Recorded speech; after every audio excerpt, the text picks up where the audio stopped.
Yo, welcome to Sig Slayers, the comic interview show, period. I'm Mike the Sig Slayer, chilling with Mark the Honorable Villain. What up, fam?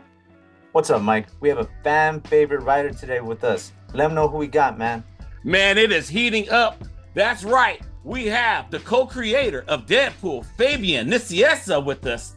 And before we chill with Fabian, please like, subscribe, hit the notification bell, and please comment. All right. Our next guest work can be seen in Trinity, X-Force, Azrael, New Mutants, and New Warriors.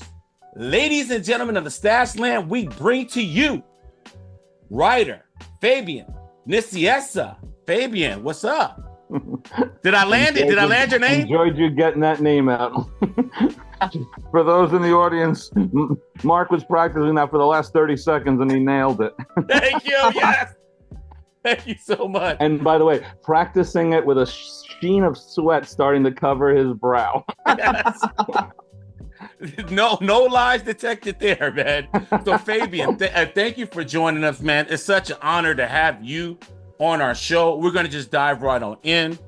We like to get started with your comic book origin story. In other words, how did you get your first gig in pro comics? Well, my first gig in pro comics was actually getting hired to work full-time at Marvel Comics, and that was in August of 1985. My 40th anniversary in comics is coming up pretty soon. I'd been working 2 years at Berkeley Publishing Company, which is a paperback book publisher. And as often happens in publishing, a teammate on the publishing softball team has a friend in another department who has a sister who works at Marvel, and she's looking to hire an assistant. And I'd been at Berkeley for 2 years. I'd actually interviewed at both Marvel and DC right out of college in 83. And I'd actually gone multiple rounds of interviews at both places. And it was two candidates, and I ended up losing both gigs. Sorry about that. If you hear that in the background, I'm on my outdoor porch and there's sirens. So I didn't get those jobs because I didn't have the experience necessary. But what I took from it is that I was interviewing well enough to move up in the interview process, even though I didn't have the experience that they were looking for.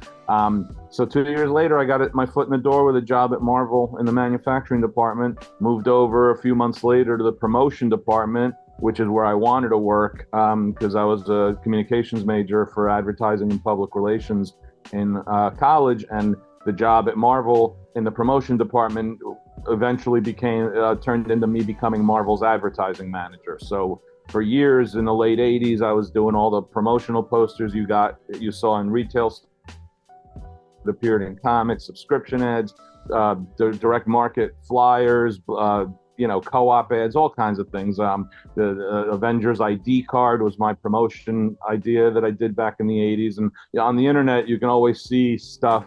In fact, a lot of trade paperback covers that they publish now are actually the promo posters I did back then that were separate commission jobs that I was responsible for. They're using a lot of that art now for some of their trade paperback covers. So once I had my foot in the door, I always wanted to write, but I just kind of was biding my time, getting to learn the editors and what they liked and what they were looking for. I sold a Spider-Man story about 1.5 years into being at Marvel, but it never got drawn, and the editor got fired, and a new editor came in, and he didn't like the story, so they killed it. But right around the time it was being killed, I sold an inventory story for Cyforce, which was a New Universe title. So my first published work was in middle of '87. So almost 2 years from starting at Marvel, I had my first published comic, and I just kept writing little by little from there. I had a full-time job, so the writing was always done on the train ride to and from Jersey to the city, or at home, and on weekends, because you had to separate the work. Some of it overlapped or dovetailed, because if you're a writer, you're having an editorial meeting in the office and you happen to be working in the office, so you just slide that into your day. But it's not like I'm writing 6 pages of script in the office, because I have my job to do. So I did that pretty consistently, freelance writing with the staff job. The writing kept picking up, especially after New Warriors launched. And I moved over to editorial at a certain point after about 4.5 years of being advertising manager because I needed a change of pace. And so I was a full-time editor, horrifically on most of the licensed books that Marvel was doing at the same time as I was writing so much. So it was a little bit of a crazy, chaotic time between 90 and 94 in terms of the work balance. But eventually I left staff because I was earning a lot more as a writer than I was on staff, but 80% of my time was being spent on staff, between commuting and being in the office. I'm not a math major, but the numbers didn't make sense. I earn 80% of my income, percent of my time, commuting and with the staff job. So I basically reduced my role on staff and was a 2-day-a-week consultant for all of 95, and was freelance writing. And ironically, right as I became a 2-day-a-week consultant with Marvel, I started to scale back on my writing because I'd been doing too much. And so it was weird. There was a point in 95 where I had like no monthly titles anymore for like about a week or two, and no staff job either. but I knew that it was all going to cycle. I wanted to talk a little bit about the prelude to you working at Marvel Comics. You're from Argentina. Yes. Specifically Buenos Aires. I wanted to ask if you got to experience the comic community over there and what that was not like. At all. I came here when I was 4 years old.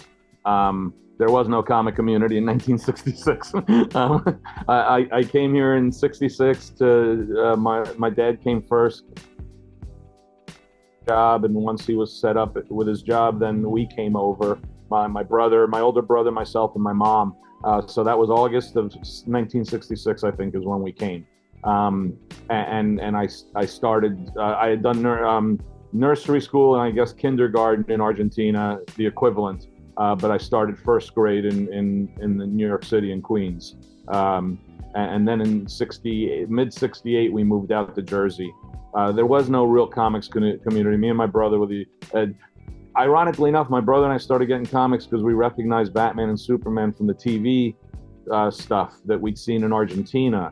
But that was the 1950s Superman show and the 1940s Batman black and white serials that were airing on TV in Argentina. My brother's 3 years older, so I really kind of just followed his lead. He wanted to get some comics. I was like, I was looking at them, and it helped us learn how to read and write English a lot faster. But I don't know how it happened, but a classmate of my brother's in elementary school told him we shouldn't be reading those crappy comics. We should be reading these cool comics. And he showed my brother like Spider-Man and Fantastic Four. And that, my brother, we're trying to fit in, so we need to be cool. We better get some Marvel comics. So Fantastic Four, and my brother again was kind of leading that. I just followed along, and then little by little we each got our own tastes, and we had different tastes in a lot of the stuff we got. But we never got a lot because we only got a small allowance, and you had to spread it out between comics and baseball cards and candy and movies. So we'd only each get like 1 or 2 books a month, roughly is what it amounted to. And in 1968, I think I realized the Avengers have a lot more characters in them, so I'll start getting Avengers because for 15 cents, I'm getting 7 heroes instead of 1 or 2 or something. So I started buying Avengers, and I kind of stayed with Avengers as my one title I got every single month, all the way up until I 5. And then I would get other stuff on the side depending on what looked good. I was a rack spinner. I wasn't a guy who bought comics because I thought they'd be worth something. I bought comics because I looked inside and thought that looks good. So I got onto Barry Windsor Smith's Conan, like with issue 6, because I thought it looked really good. And I got into Jim Starlin's Captain Marvel with his first issue he drew. As I was a little older, I did the same thing with Alan Moore, a Swamp Thing run, and Frank Miller's Daredevil run. It was just stuff that happened to look good as I was flipping through the racks, and I was curious about it. Fabian, you have an extensive career at Marvel with the X-Mythos. for years. Tell us, what was that experience like? You gave us a little bit of like a general responsibility that you had throughout just the different ranks at Marvel, but what was your experience like in the X world, and what does that mean to you as far as your career? Because the X-Men is the X universe is a coveted fan favorite.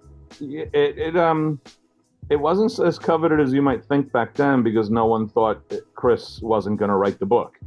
Chris Claremont had been writing the book for 17 years, I think, when I took over. Or not, actually, it was a pause, because I think Jim Lee was plotting the book and John Byrne was scripting the book for like 10 issues before I came aboard. It was a bit of a tumultuous time. I wasn't shooting for the X-Men. I wasn't gunning for the X-Men. I had the book I wanted, which was New Warriors. That's the title I really wanted. So when I got it, that's the title I focused the most on.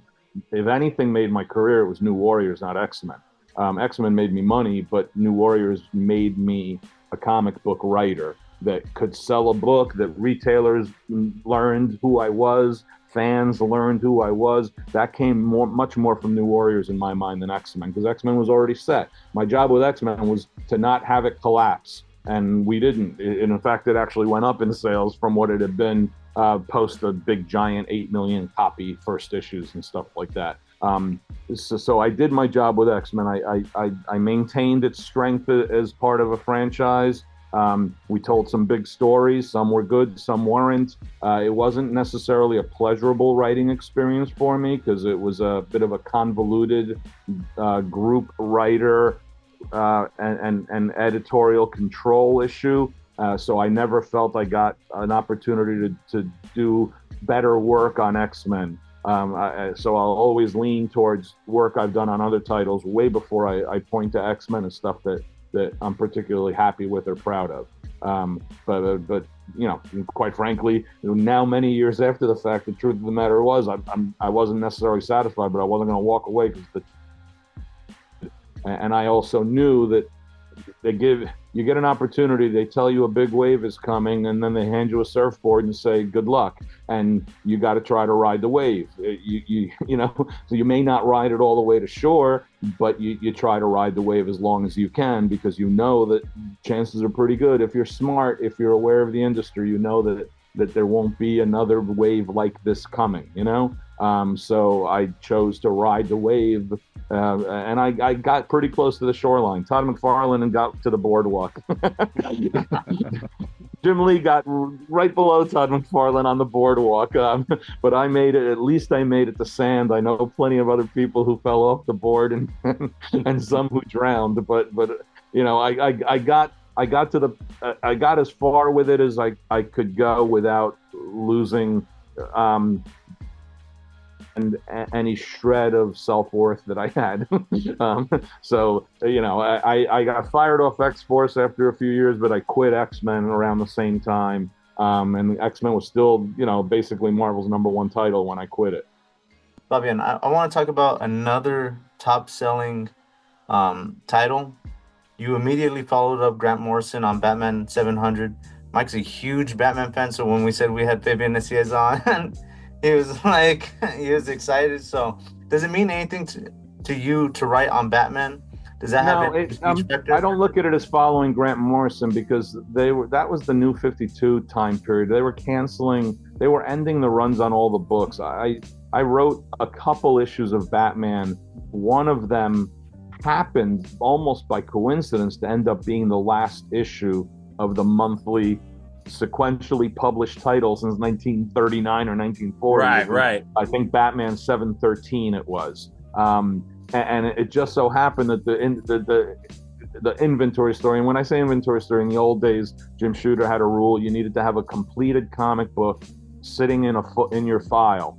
Had to be lettered, penciled, inked, colored, all waiting, because if the schedule broke down, you weren't going to miss your newsstand on sale date, so you had a completed issue ready. That's how a lot of us got opportunities back at Marvel to write inventory stories. Sometimes they got slotted super quick because the schedule was breaking down while you were actually doing it. Some years before they saw print. And that's kind of how a lot of us broke in. at Marvel, DC was also still doing stuff like that. They wanted to have preparations ready in case there was a schedule issue. So I did. What was the previous Batman issue I did was 70 something? Yeah, it's like I think it's 70. I want to say like 703 or 4 because it was something like that. And then I did 713. But I'd been doing a lot of work for the Bat Office at that point for Mike Martz, who I'd known for years. I was doing Robin and then Red Robin. I did the Detective and Batman annuals. I did Gotham Central or something, not Gotham Central. I don't even remember what it was called. A Gotham miniseries. I'd done a bunch of stuff. I'd done Azrael, although that you mentioned it as one of your lead titles introducing me. I went, Azrael, oh crap. I didn't give it any real special significance other than realizing, crap, it's the last issue, but DC wasn't giving it any real acknowledgement. They were too busy being focused on New 52, which I understand from a publishing perspective, but so at the time that I was writing it, I didn't give it as much thought. What it meant to me, since I'd already been kind of ensconced in the Bat Office, I'd already gotten that out of my system by the time that last issue came out. And what I mean by that is I got that out of my system. I'm getting to write Dick Grayson, who's my favorite character in comics since I was 6 years old, and we came to this country and we saw the Batman TV show here in this country, which was the Adam West Burt Ward Batman TV show, not the 40s serial. And as a 6-year-old, I didn't think I could be Batman, but I always thought I could be Robin. And I always loved Robin when he led Teen Titans, through Gil Kane and Mike Friedrich's backup stories that ran in the early 70s. I was always a big Robin fan. So getting to write Dick Grayson, both in a couple issues of Nightwing as Batman in the annuals I did, and then also getting to write him as Robin, because one of the issues I did had flashback stuff. So until Dan Jurgens did it, I was just a few years ago, I was the only person who Grayson as Robin, Nightwing, Batman, and Rick Grayson, the Amnesia version. No way. Yeah, and then Dan Jurgens took over the book after I had quit it, the Nightwing book, after I'd quit scripting that atrocity of the Amnesia stuff. Oh my God!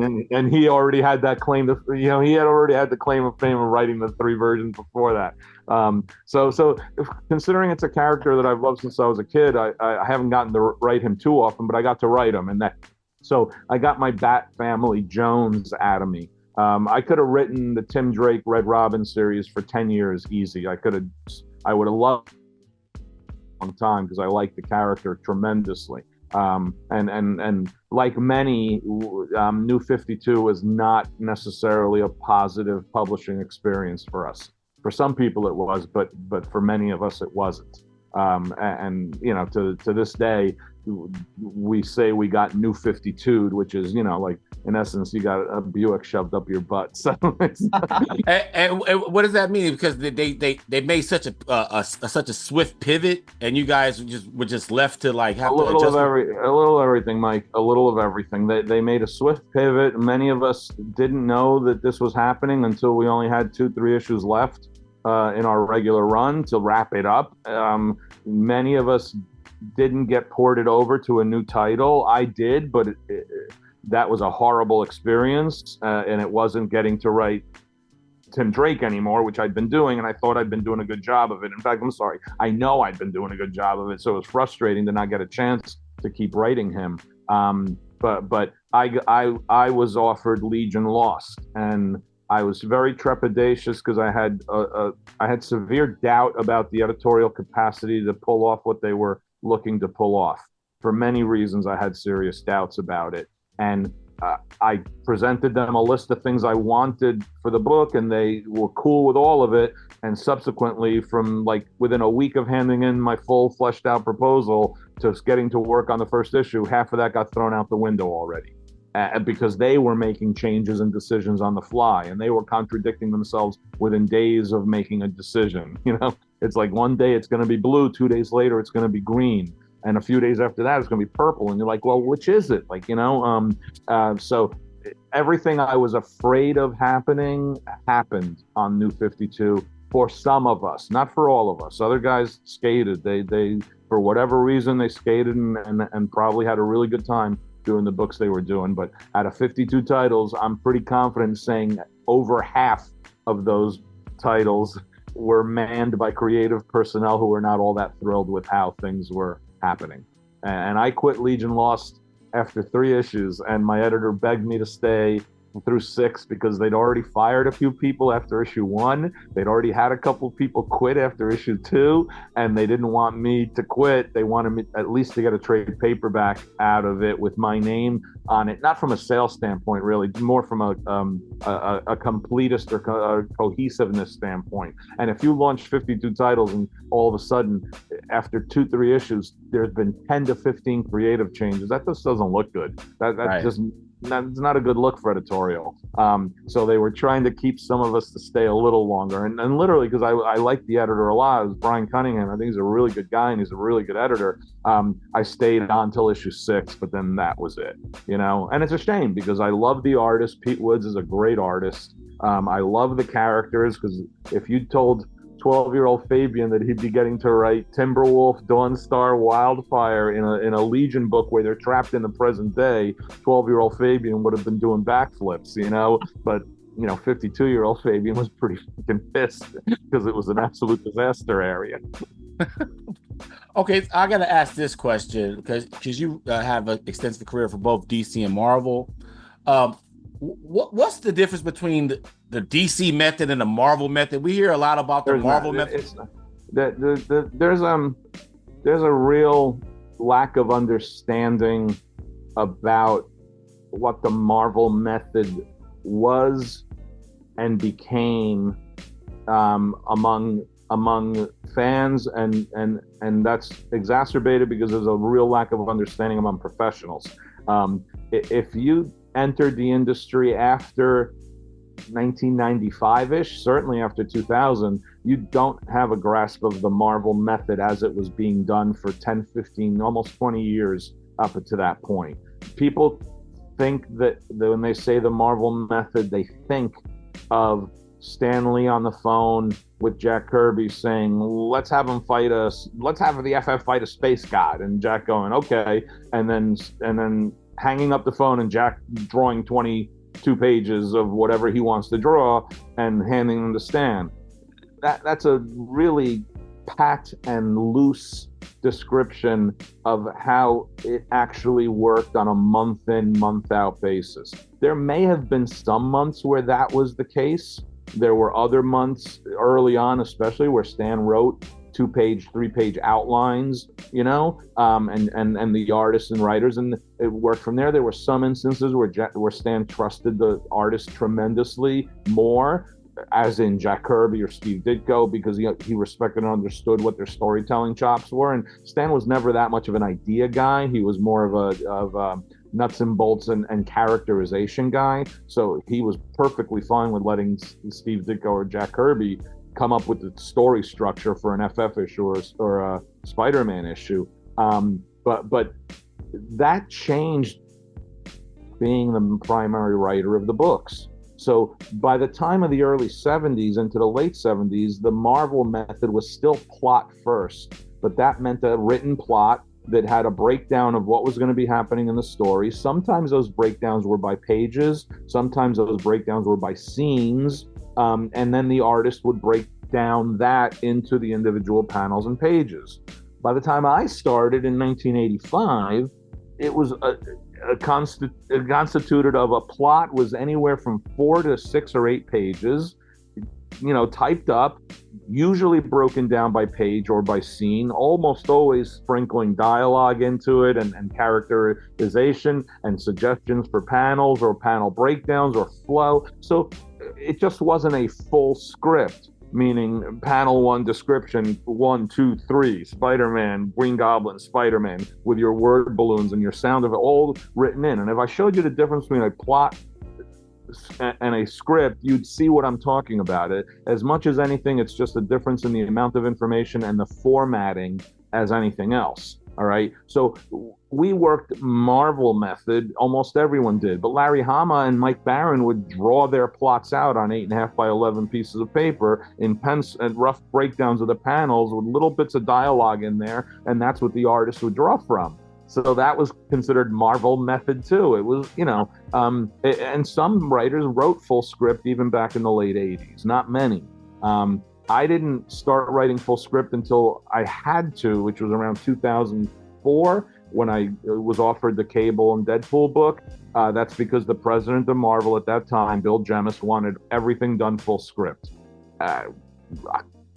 Most people like of my generation were like, okay, well, it's stupid, whatever. I prefer the plot first because I think that gives the comic a lot more room to breathe, and it gives the artist a lot more control over the flow of the visuals. And guess what? It's a visual medium, and the artists are the ones drawing it, not the writers. So I feel like we've had 20 years of really stilted, stiff comic books coming out of the superhero companies because I think writers aren't artists, and I think writers write their script for themselves, not necessarily for the visuals. Too many of us do. So I to this day, I still prefer writing plot first. I'm working with Kurt Busiek and Stephen Murray on an image book called Free Agents, and we do that plot first. And Stephen had no experience really working plot first. That's the other problem. A lot of the generation, a whole cycle of 2 generations of artists have never worked plot first. So sometimes you give them a plot and they're terrified. Like, break it down. I'm describing what we need. Break it down into 4 panels, 6 panels. You choose. Just make sure that the flow works, And some of them really get panic-stricken and can't do it. And I just laugh. I'm like, okay. And then there's the other side of the coin where people say, well, then the artist is doing the writer's job for them. I go, okay, I guess. I can understand that argument to a certain extent, depending on what it is you're working from. If I showed you one of my plots, you wouldn't say that the artist is doing a load of the work from me that a full script would have carried the burden of. I don't get that part of it, But again, it's not such a broad blanket to cast that every single thing all of us did was delivered in the same way. You know what I mean? So Marvel method was just a plot before a script off the pencils. Once you have the pencils, then you do your final script that a letterer will letter from.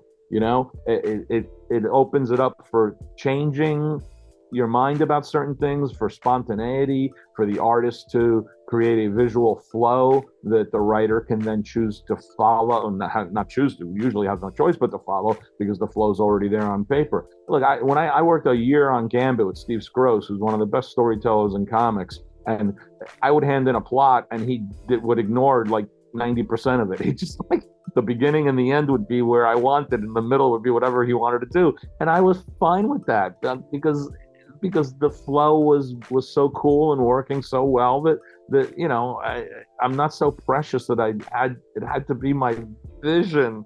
And we have a lot of writers right now. Like, it's my vision. Shut the fuck up, you twat.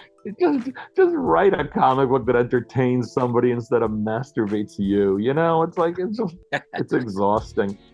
So you already answered a lot of our questions about your process of writing and starting a script. I wanted to ask really quickly about coming in the middle of a line.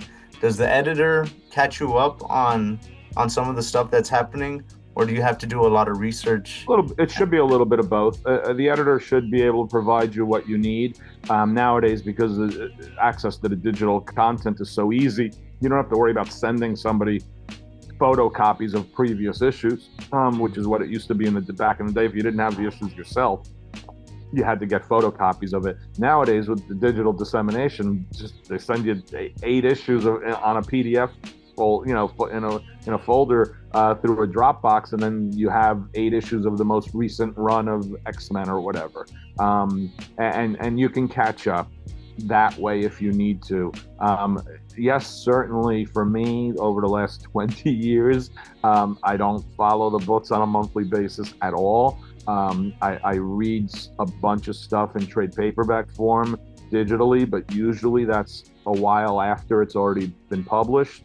So you ask me to come on board and write an issue of something tomorrow, I'm not necessarily versed in what's gone on with the character for the last few years. Longer in some cases, depending on the character.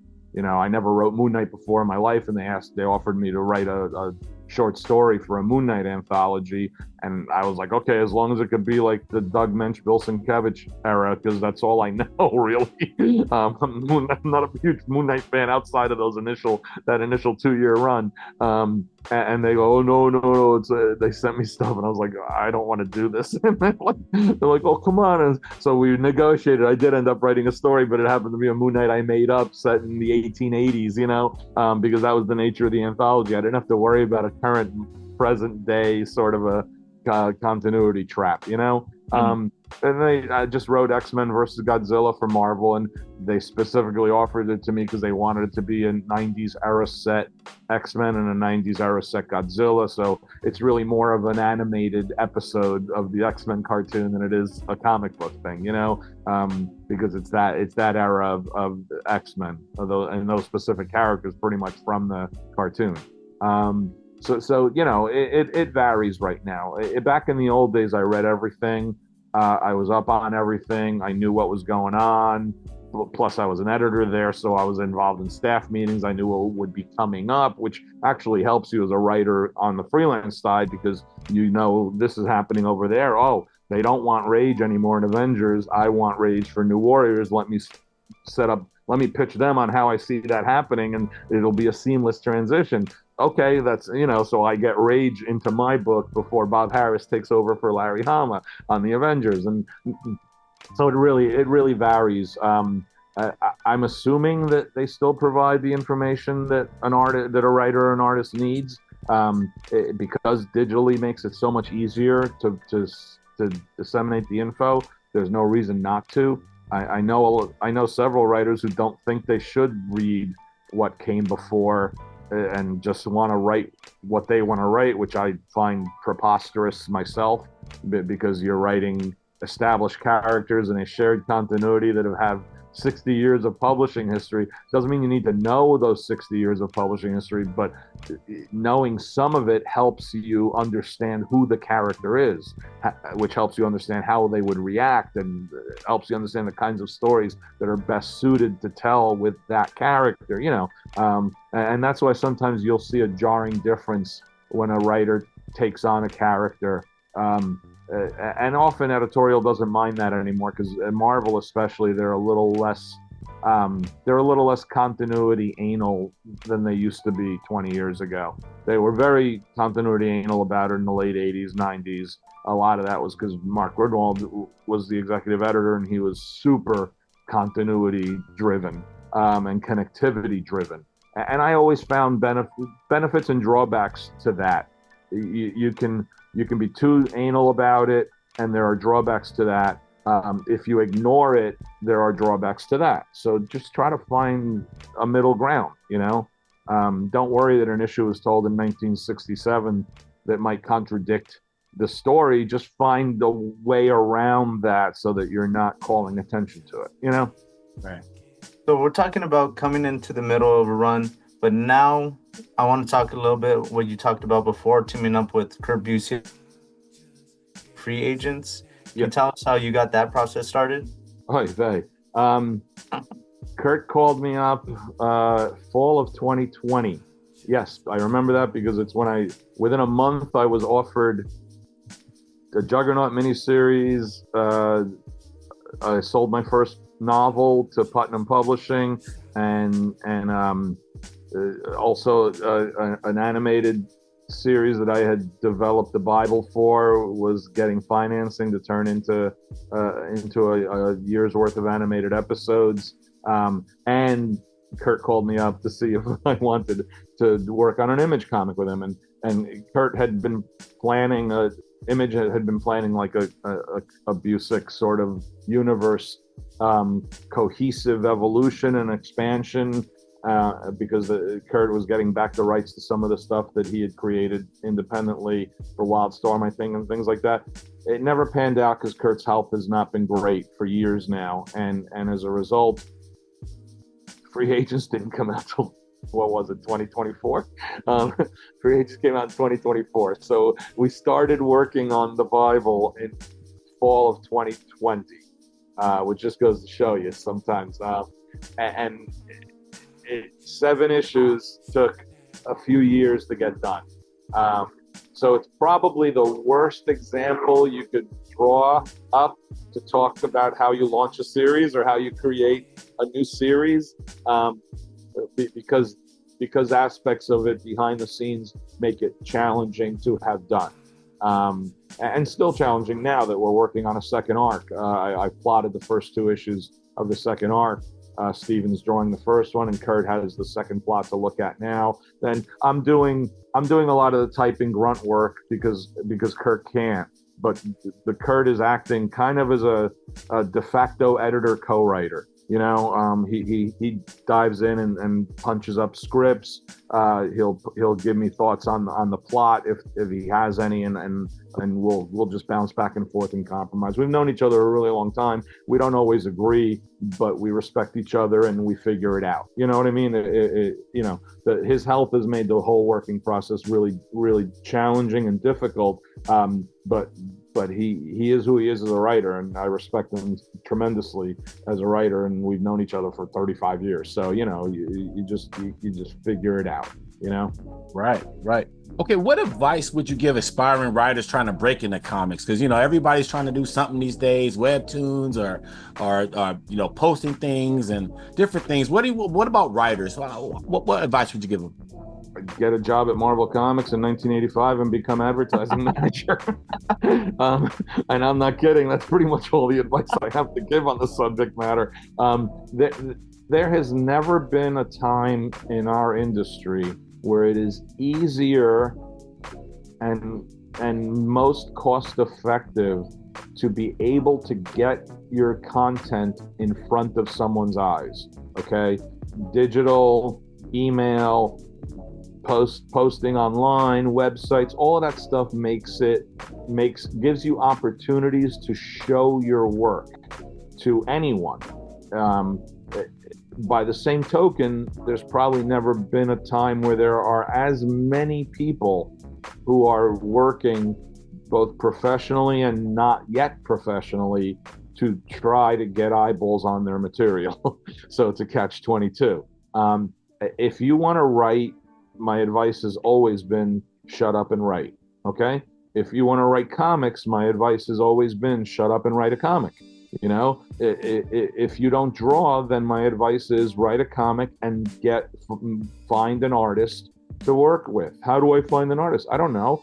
Find out if anybody at your local comic shop wants to draw. Go to a convention and see if there are artists with portfolios that they're showcasing their work. Maybe you can connect with someone that way. Go online on different comic book forums and ask to see if anybody be interested in working on a comic with you. You know what I mean? So none of it's easy, guys. It's really hard work. And it's really hard work, especially if you're not getting paid to do it. All right. I was never an amateur writer. I'm really lucky in that I started pretty much as a professional writer, because pretty much from the very beginning of anything I wrote after college, I got paid to do. Now on the one hand, that's phenomenally lucky and beneficial to me, but on the other hand, I never got to write anything else really other than for Marvel while I was working there on staff, because I couldn't write I couldn't even write and sell a novel without permission from the company at that time to do that, even though it was a separate field. So I didn't have the time to write a novel because I was busy writing comics, so I didn't write my first novel until 2019, and I was lucky enough that I was able to sell it. But I had tried to write many novels before that. Since I left Acclaim in 1998, I'd always tried to do a little bit of side writing for myself to figure playwriting, to learn the format, and novel writing, to try to get a novel out. Because my original goal as a writer was always to write books. When I was 10, 12 years old, that was my primary goal, is I want to write books, I just can't write them yet because all autograph author photos. They were old men. They would look like they were at least 35. And I was 12, and I was like, you must need to be an old man to write a book. So I carved out time to do it. That I'm not saying that it was good. I'm not saying that the stuff worked out, because it wasn't until 2019 that I was able to write the end on a manuscript for a book. That it took me that long to figure out. And even then I was doing paid writing work that year. So I was doing the book writing on the side. But once I hit a certain point on the book, I said, all right, I think I got this. I think I have my voice finally. I'm not trying to copy somebody else's voice. In a lot of interviews about my novel, Suburban Dicks, I said there's nothing sadder and lonelier than a writer who's trying to emulate James Ellroy, who wrote LA Confidential and all these great crime books, who has an absurdly distinctive voice and cadence and pattern. You know you're a failed author when you try to emulate him and give up after 3 chapters, But I finally found my voice, how I wanted it to sound. And guess what? It only took me until I was like 58, 59 to be able to find that for myself. Everybody's different, but I'm using the book writing example as no different than someone wanting to break into comics. I was an established professional for 30 years at that point, and I still was a complete babe in the woods and a neophyte when it came to book writing.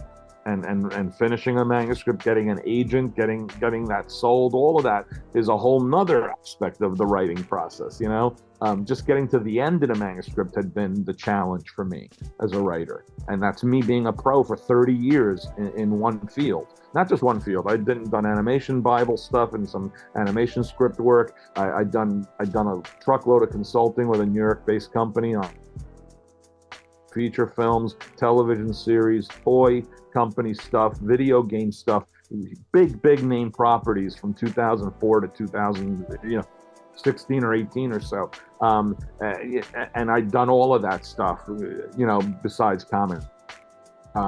So everything is its own distinct challenge when you want to write. But the one given that I stick with that never goes away is, if you want to do it, you have to do it. You can't say you want to do it. I like to weed out the people who say they want to be a writer first, because that eliminates 80% of the people I got to deal with. then I got to deal with only 20%, only 20 out of 100, right? Then I talk to those 20 and I say, what is it you want to do? And out of that, I could weed out 10 to 15 who have no clue what they're talking about. So I got 5 people left out of 100 who actually are serious and interested and smart enough about how to approach the process. Those people you can talk to and work with, because quite honestly, you're not wasting your time. Your time, your advice, your information, your knowledge, your experience, that's for beneficial use, rather than the 50-year-old man boy who shows me art samples at a convention and they're terrible and they want to draw Marvel comics. And you're like, all right, okay, this is 5 minutes of my life. I'm never cherish those 5 minutes, because you're never going to sell your art to Marvel Comics.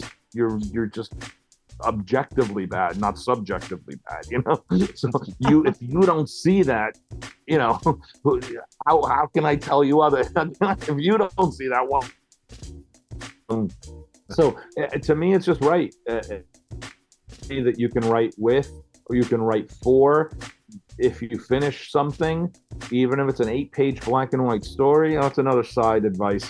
Make it small, okay? Don't tell me you want to write your 10-part magnum opus graphic novel project that you have all figured out now. Each graphic novel is going to be 160 pages long, so it's a 1,000-page odyssey.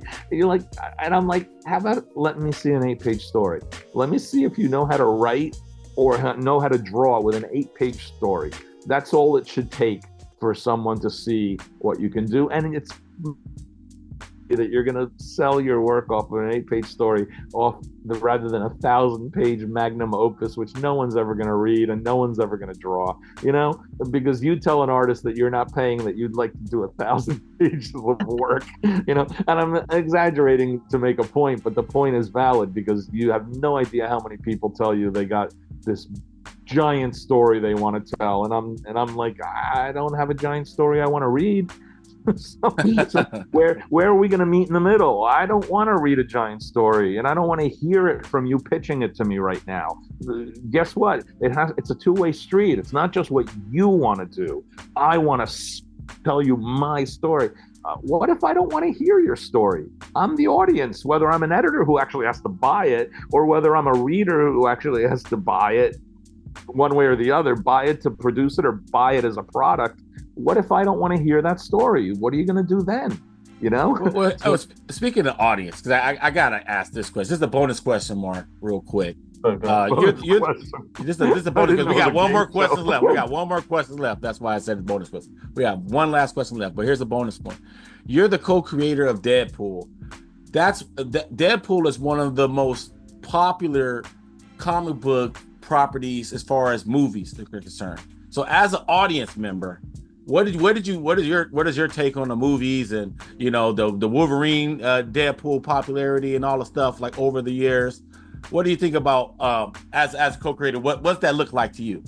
It looks like I get a check when they make a movie, separate from the check I get regularly for the licensing stuff. So I like it when they make a movie because I get another check.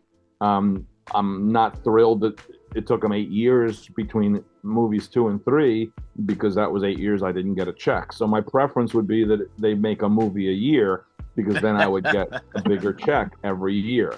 And ultimately that is by far priority number one for me because it was work for hire.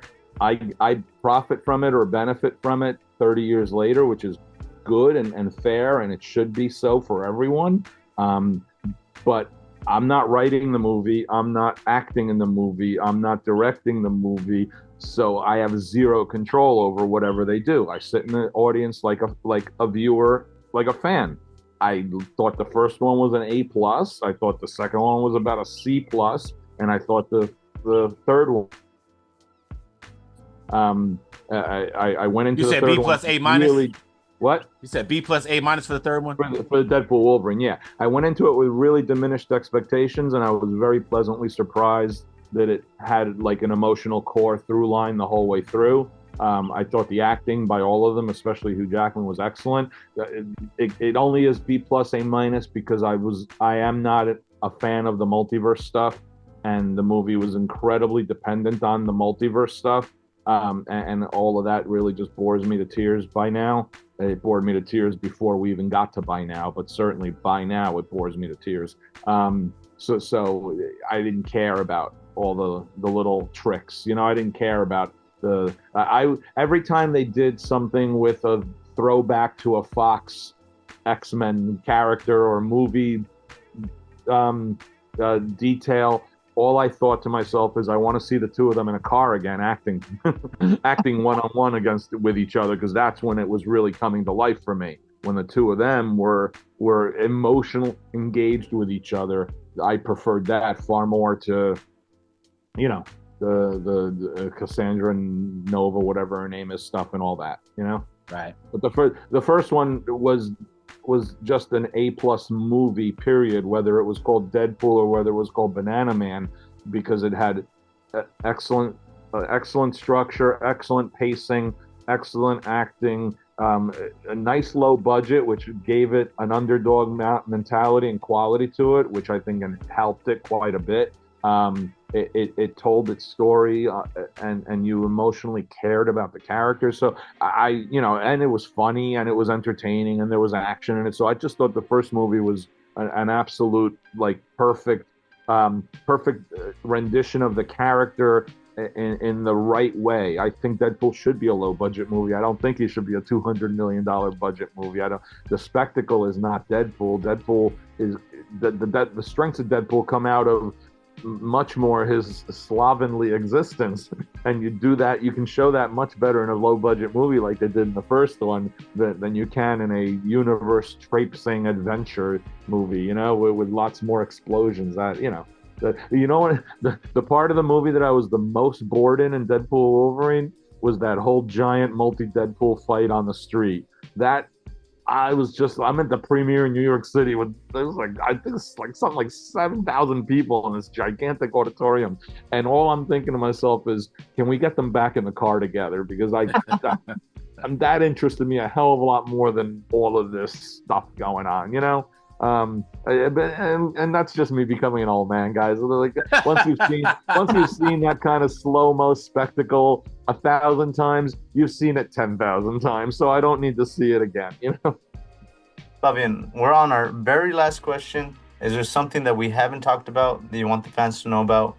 Any upcoming projects? Any new appearances?